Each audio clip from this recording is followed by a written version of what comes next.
Jadi kalau mau kasih nama Yesus boleh, tapi jangan kasih nama Yesus Kristus. Karena besok kalau dia maling ayam, lalu muncul berita di koran, Yesus Kristus ditangkap karena maling ayam, nah itu repot ya. Sama aja Bapak ketika anaknya diberikan nama Yesus, nanti maling ayam, lalu diberitakan Yesus maling ayam. Bukankah itu menjadi batu sandungan dan menjadi bahan olok-olokan dari orang yang tidak percaya kepada Tuhan Yesus Kristus, Pak? Perhatikan Bapak Ezra Soru ini lama-lama pengajarannya makin ngawur. Mohon maaf, kacau. Ini saya kesel. Serius teman-teman, jujur saya kesel mendengarkan ajaran Bapak Ezra Soru ini. Saya kira itu kan asumsi yang lahir dari kebotolan dia saja. Makanya sampai kesal. Dia tidak cukup paham Alkitab, tidak mengerti Alkitab, mendengar apa yang saya katakan, lalu menuduh kacau balau, tidak hormat pada Tuhan, lalu kesal. Sebenarnya, apa yang menyebabkan kamu kesal? Yang menyebabkan kamu kesal ya karena kebotolanmu sendiri.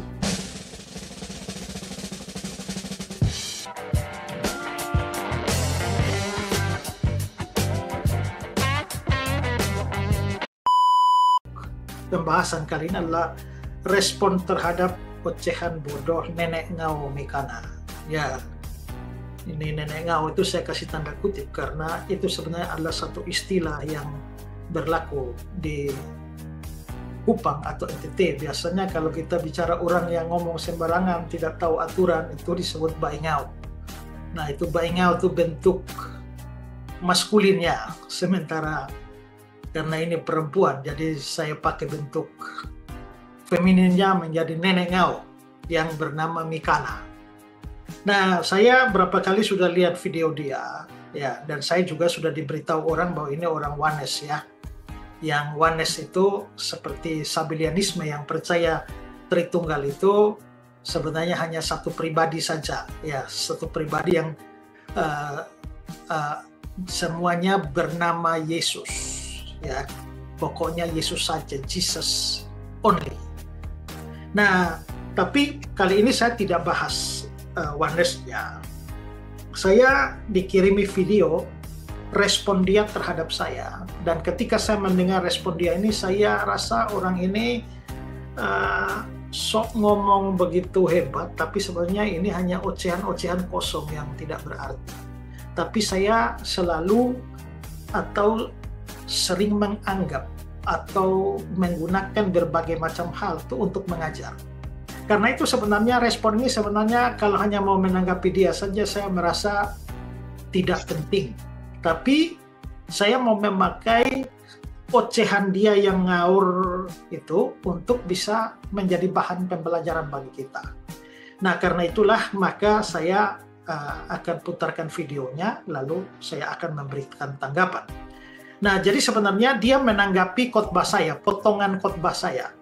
Nah, tapi dari potongan khotbah saya itu, dia lalu mulai ngoceh kemana-mana, memberikan tuduhan yang aneh kepada saya, dan karena itu saya merasa perlu respon, sekaligus menjadi pembelajaran bagi kita semua. Latin dari Yunaninya Yesus, ya, itu dalam bahasa Ibrani-nya Yosua, ya. Jadi Yosua itu sama dengan Yesus. Ada orang pernah tanya, Pak, kalau anak saya lahir 25 Desember, bolehkah saya beri nama dia Yesus? Boleh. Kalau Yosua boleh, ya Yesus juga boleh, karena Yesus itu sama dengan Yosua. Jadi kalau mau kasih nama Yesus boleh, tapi jangan kasih nama Yesus Kristus. Karena besok kalau dia maling ayam, lalu muncul berita di koran, Yesus Kristus ditangkap karena maling ayam, nah itu repot ya. Sama aja Bapak ketika anaknya diberikan nama Yesus, nanti maling ayam, lalu diberitakan Yesus maling ayam. Bukankah itu menjadi batu sandungan dan menjadi bahan olok-olokan dari orang yang tidak percaya kepada Tuhan Yesus Kristus, Pak? Ya, jadi saudara lihat bahwa sebenarnya saya waktu itu berkhotbah ya tentang arti dari nama Yesus. Nah, Yesus itu adalah kalau kita sebut Yesus itu kan bahasa Latin. Dari Yunaninya Iesus. Ya, Yesus itu nama yang setara dengan bahasa Ibrani itu Yosua atau Yesus. Yosua, Yehosua, Yosua. Nah, lalu saya berkata bahwa ada orang bertanya, bolehkah kasih nama anaknya Yesus? Saya bilang boleh. Kalau dikasih nama Yosua boleh, kenapa Yesus tidak boleh? Asal jangan Yesus Kristus. Ya, nanti kalau dia maling ayam, muncul berita Yesus Kristus maling ayam, nah itu jadi repot. Nah, tapi rupanya Mikana ini merasa bahwa bahkan memberikan nama anak Yesus pun tidak boleh.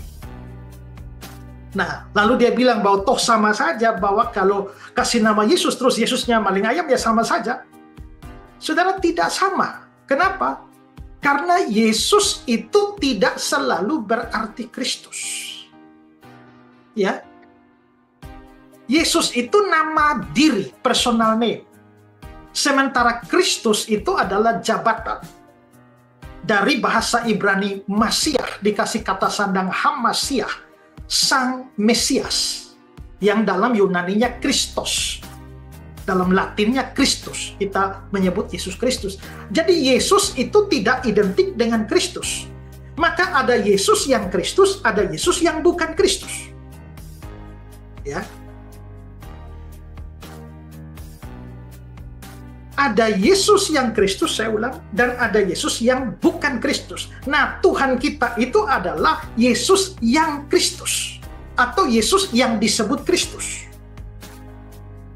Sementara itu ada Yesus yang bukan Kristus. Ingatlah, orang Yahudi kan percaya bahwa yang mereka tuduhkan itu namanya kan Yesus. Tapi mereka tidak diakui dia Kristus. Dia Yesus tapi bukan Kristus. Mereka sementara menantikan Kristus yang menurut mereka bukan Yesus. Berarti Yesus itu tidak identik dengan Kristus. Karena itu ada banyak orang nama Yesus, tapi bukan Kristus. Nah, karena itulah saya bilang bahwa kalau hanya memberikan nama anak Yesus, itu bisa. Karena Yesus itu sebenarnya nama manusia. Waktu Sang Firman atau anak Allah jelma jadi manusia, dia memilih nama manusia, atau kepadanya malaikat memilihkan nama manusia Yesus. Karena itulah maka selain Yesus Tuhan kita, itu juga ada orang lain nama Yesus, ada manusia nama Yesus. Nah, sekarang saya tunjukkan misalnya di Kolose pasal 4 ayat 10-11 itu ya. Kolose pasal 4 ayat 10. Salam kepada kamu dari Aristarkus, temanku sepenjara, dari Markus, kemenakan Barnabas, dan seterusnya, dan dari Yesus yang dinamai Justus. Dari Yesus yang dinamai Justus, ini Yesus juga ini. Berarti dari dalam Alkitab saja kita bisa lihat bahwa memang ada manusia yang namanya Yesus. Nah, kalau begitu sekarang pertanyaannya, apakah si Mikana itu mau salahkan Alkitab itu karena ada nama Yesus yang bukan Tuhan kita? Yang satu penjahat, yang satu orang percaya. Ya, kalau di situ orang bisa kasih nama Yesus, Barabas, Yesus, Justus, ya, kenapa kita tidak bisa kasih anak nama Yesus? Itu bukan sebuah penghinaan, ya. Jadi orang ini nih baca Alkitab, saya selalu bilang main kurang jauh, tapi mulutnya lebih cepat dari otaknya, dari pengetahuannya. Ya, sehingga akhirnya lupa bahwa yang dia bicarakan itu justru melawan apa yang ada di Alkitab. Kita tidak bilang bahwa anak wajib kasih nama Yesus, tapi kalau orang mau kasih nama Yesus, ya boleh aja. Di dalam Alkitab ada selain Tuhan ada orang nama Yesus kok. Itulah sebabnya juga maka di mana-mana di Timor Leste sana ada banyak orang nama Yesus, di Portugal sana ada banyak orang nama Yesus. Ya, pemain bola namanya Jesus Navas. Siapa lagi? Ya, ada petinju namanya Franciscus de Jesus. Jadi nama Yesus itu nama yang biasa, ya, nama manusia, nama di dunia ini. Makanya saya bilang jangan kasih nama Yesus Kristus karena itu maknanya lain. Karena kalau sudah Yesus Kristus itu sudah berkaitan dengan Tuhan kita. Tapi kalau nama Yesus saja itu nama biasa, ya, nama di dunia ini, nama manusia. Jadi orang ini tidak paham. Kenapa tidak boleh kasih nama Kristus? Karena Kristus itu berarti yang diurapi.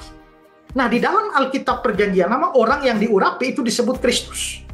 Makanya Daud diurapi, Daud itu Kristus. Salomo diurapi, Salomo Kristus. Para imam diurapi, para imam juga adalah Kristus. Jadi ada banyak Kristus, ada banyak Mesias. Tapi nanti pada zaman pembuangan, maka muncullah berita seperti dari dalam kitab Daniel bahwa akan muncul seorang Kristus, seorang Mesias. Maka itu menjadi mengerucut kepada satu orang. Maka orang Yahudi menanti seorang Mesias. Dan seorang Mesias itulah yang menurut kita orang Kristen yang bernama Yesus dari Nazaret.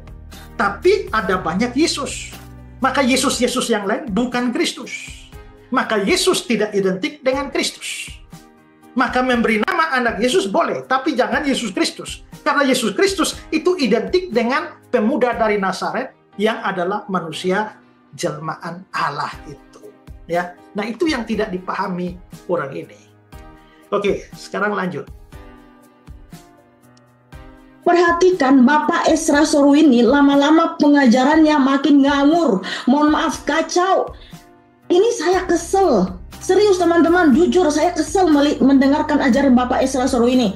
Dia bilang lama-lama dia kesal karena ajaran saya kacau. Ya, tidak hormat lagi kepada Tuhan. Saya kira itu kan asumsi yang lahir dari kebotolan dia saja. Makanya sampai kesal. Dia tidak cukup paham Alkitab, tidak mengerti Alkitab, mendengar apa yang saya katakan, lalu menuduh kacau balau, tidak hormat pada Tuhan, lalu kesal. Sebenarnya, apa yang menyebabkan kamu kesal? Yang menyebabkan kamu kesal ya karena kebotolanmu sendiri. Bagaimana supaya kamu tidak kesal? Ya, berhenti botol, bodoh dan tolol. Ya, bagaimana caranya? Belajar dengan baik. Kalau belajar dengan baik, tidak bodoh, tidak tolol, maka mendengar apa yang saya katakan dari Alkitab, itu tidak menjadi kesal lagi. Ya, oke, sekarang lanjut. Tidak ada lagi hormatnya kepada nama yang Maha Kudus, Yeshua HaMashiach, Yesus Kristus. Nggak ada hormatnya sama sekali. Kemarin juga saya dengarkan bahwa Bapak ini mengajarkan Tuhan Yesus Kristus itu adalah Lucifer. Oh, apakah makin kacau ajaran Bapak ini? Ya, bahwa saya mengajarkan Tuhan Yesus Kristus itu adalah Lucifer. Nah, dia lalu anggap ini kacau. Kenapa? Ya karena pasti pikirannya tuh Lucifer itu adalah setan atau iblis. Karena Lucifer adalah iblis, maka begitu saya bilang Yesus itu Lucifer, kagetlah. Oh, ini berarti saya menyamakan Tuhan dengan iblis atau dengan setan. Lalu ini adalah sikap tidak hormat, ajaran kacau. Nah, jadi saudara, saya beritahu ya bahwa memang 99,9% orang Kristen termasuk banyak pendeta menganggap Lucifer itu setan. Ya. Tapi coba, di mana ada ayat di Alkitab bahwa Lucifer itu adalah iblis atau setan? Tidak ada. Satu pun tidak ada. Terus dari mana orang biasa anggap bahwa Lucifer itu adalah iblis? Yaitu dari Yesaya 14 ayat yang ke-12. Oke, kita lihat ya. Yesaya pasal 14.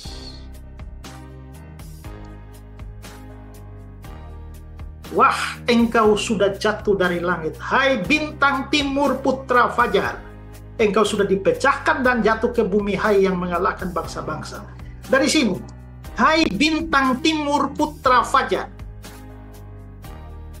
Nah, bintang timur ini dalam bahasa Ibrani-nya itu fosforos.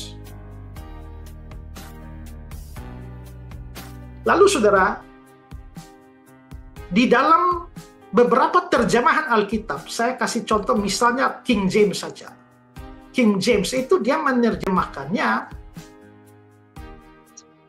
How art thou fallen from heaven, O Lucifer. Jadi Lucifer ini apa? Lucifer ini adalah kata yang dipakai untuk menerjemahkan bintang timur tadi. Berarti bintang timur itu Lucifer, bahasa Latin. Itu bahasa Latin. Dan masih ada beberapa terjemahan Alkitab yang menggunakan istilah Latin Lucifer untuk menerjemahkan bintang timur tadi. Nah, Lucifer itu artinya apa? Lucifer itu artinya light bearer, pembawa terang. Nah, sekarang kalau memang itu dikutip dari Yesaya 14 ayat 12, itu adalah Lucifer. Siapa Lucifer di sini? Atau siapa bintang timur Lucifer ini? Apakah iblis? Dari mana bagiannya mengatakan itu iblis? Kalau saudara belajar hermeneutik, saudara akan lihat konteks. Maka saudara lihat konteks dari awal ini. Saudara kalau di Alkitab, ya buku itu ya, itu ada kasih judulnya Nubuatan terhadap Raja Babel. Ya.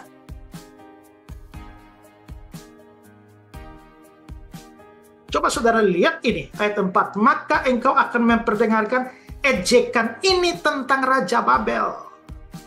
Nah, maka selanjutnya dari sini terus ke bawah semua ini ejekan terhadap Raja Babel. Dan berkata, wah sudah berakhir si penindas yang sudah berakhir orang lalim. Ini siapa? Raja Babel. Raja Babel ini siapa? Nebukadnezar. Yang memukul bangsa-bangsa dengan gemas. Itu siapa? Ya Nebukadnezar itu. Dan terus sampai di sana, ya. Lalu di situ mulai muncul ayat yang ke-12. Wah, engkau sudah jatuh dari langit. Hai bintang timur putra fajar, engkau dipecahkan jatuh ke bumi, hai yang mengalahkan bangsa-bangsa. Siapa ini yang mengalahkan bangsa-bangsa? Ini tidak bicara iblis ini. Ini bicara tentang Nebukadnezar Raja Babel yang saking hebatnya dia, itu dia diberi gelar bintang timur atau Lucifer, putra fajar. Tapi orang bilang, tapi ini kan engkau sudah jatuh dari langit, ini iblis. Salah mas. Ini puisi. Jadi ini seolah-olah kan Nebukadnezar tuh merasa dirinya begitu hebat. Ya, dia seolah-olah mau menjadikan dirinya Allah. Makanya di ayat 14 tuh, engkau tadinya berkata, aku hendak naik ke langit, aku hendak mendirikan takhtaku mengatasi bintang-bintang Allah, dan aku hendak duduk di atas bukit pertemuan jauh di sebelah utara. Ini tidak bicara soal iblis yang dibuang dari surga sana, bukan. Ini bahasa puisi untuk menggambarkan betapa Raja Babel Nebukadnezar itu begitu sombongnya dan merasa diri sebagai Allah sampai akhirnya Tuhan banting dia, lempar dia sampai dia jadi kena penyakit yang model kayak binatang itu ya. Nah, jadi sebenarnya ayat 12 ini bintang timur putra fajar, bintang timur ini Lucifer. Itu siapa? Itu Raja Babel, bukan iblis. Ya. Nah, lalu mengapa sampai kok orang anggap itu iblis? Karena itu kesalahan penafsiran dari seorang yang namanya Hieronymus. Nah, Hieronymus itu dari abad yang keempat. Dia membaca itu dan lupa bahwa itu adalah bahasa puisi, lalu mengartikannya itu sebagai iblis. Nah, dari situlah maka muncullah ke seluruh dunia, semua orang anggap bahwa itu adalah iblis. Nah, saudara, ada hal-hal yang menunjukkan bahwa mustahil itu adalah iblis ya. Nah, karena kalau kita lihat ya,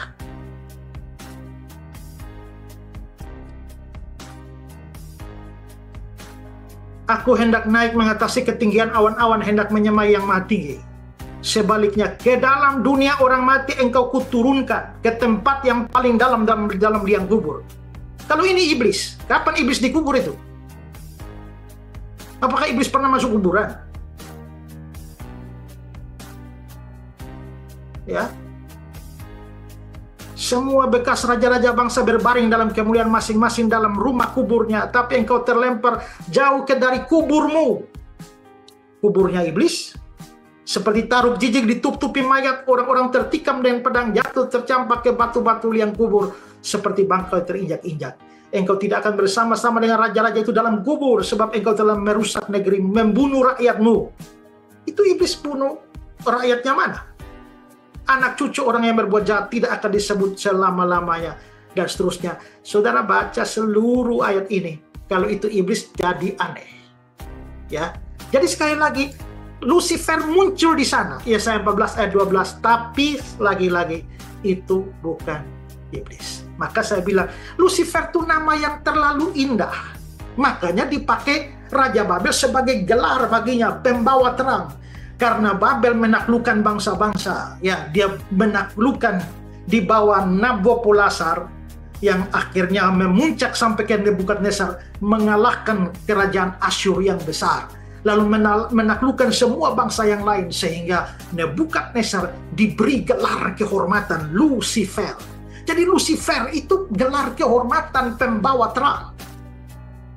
Nah, kalau itu diberikan kepada iblis, mana cocok untuk iblis? Iblis itu kegelapan, pembawa kegelapan, bukan pembawa terang. Malah lebih cocok dengan Yesus, karena Yesus bilang, akulah terang dunia.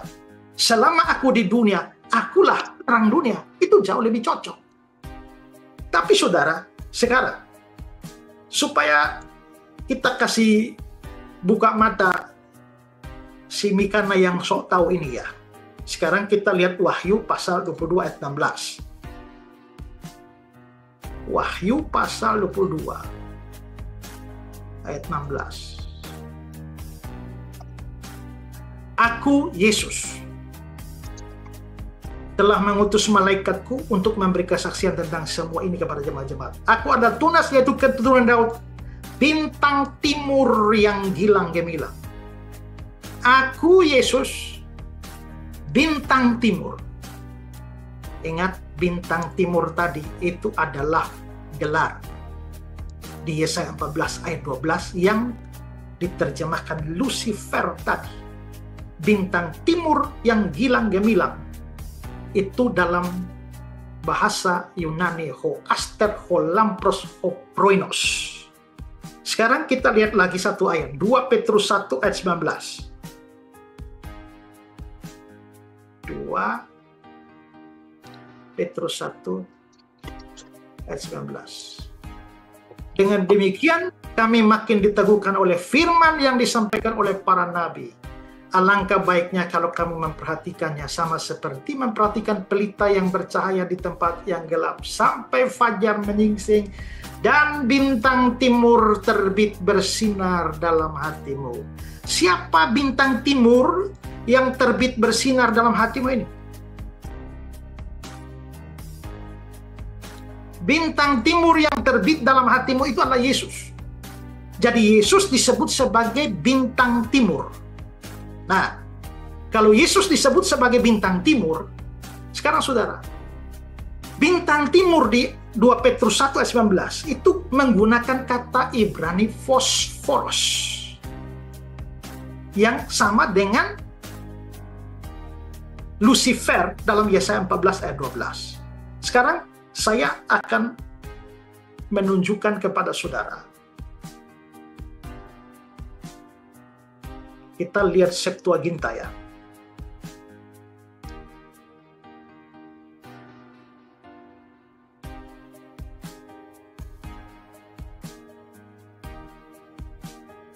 Septuaginta ini adalah perjanjian lama yang diterjemahkan ke bahasa Yunani.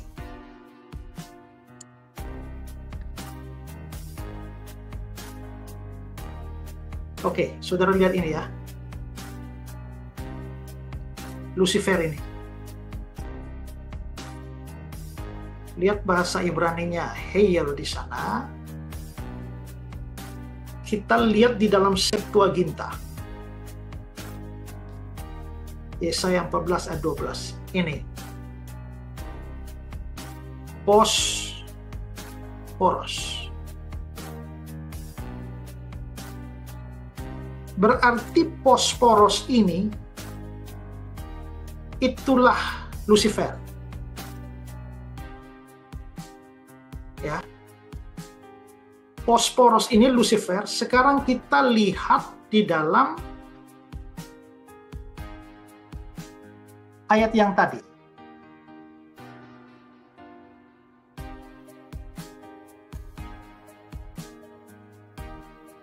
Dua Petrus 1 ayat 19 itu ya. Bintang timur. Saudara lihat kata Yunaninya. Fosforos. Sama dengan Yesaya 14 ayat yang ke-12. Sekarang 2 Petrus 1:19 saya ingin memberikan kepada saudara lihat di dalam Vulgata Latin. Saudara lihat, ini bintang sampai bintang timur itu terbit, ini saudara lihat. At Lucifer. Jadi yang diterjemahkan Lucifer di sini siapa? Yang diterjemahkan Lucifer di sini itu adalah bintang timur tadi yang di sini, yang sampai bintang timur terbit. Lucifer terbit bersinar dalam hatimu.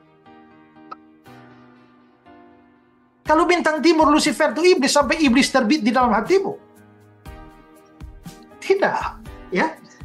Lucifer di situ justru mengacu kepada Yesus dan diterjemahkan memang eksplisit dalam bahasa Latin Vulgata. Lucifer, Septuaginta, Bosporos memakai kata yang sama yang Lucifer dari Yesaya 14 ayat 12. Maka saudara lihat di situ. Di sini kita ngomongnya ada data, bukan hanya asal ngomong. Ya. Saya menantang siapa yang mau debat tentang itu. Ya. Bukan cuma saya. Penafsir-penafsir banyak juga. Ya. Adam Clarke itu tidak percaya Lucifer adalah iblis. John Calvin juga demikian.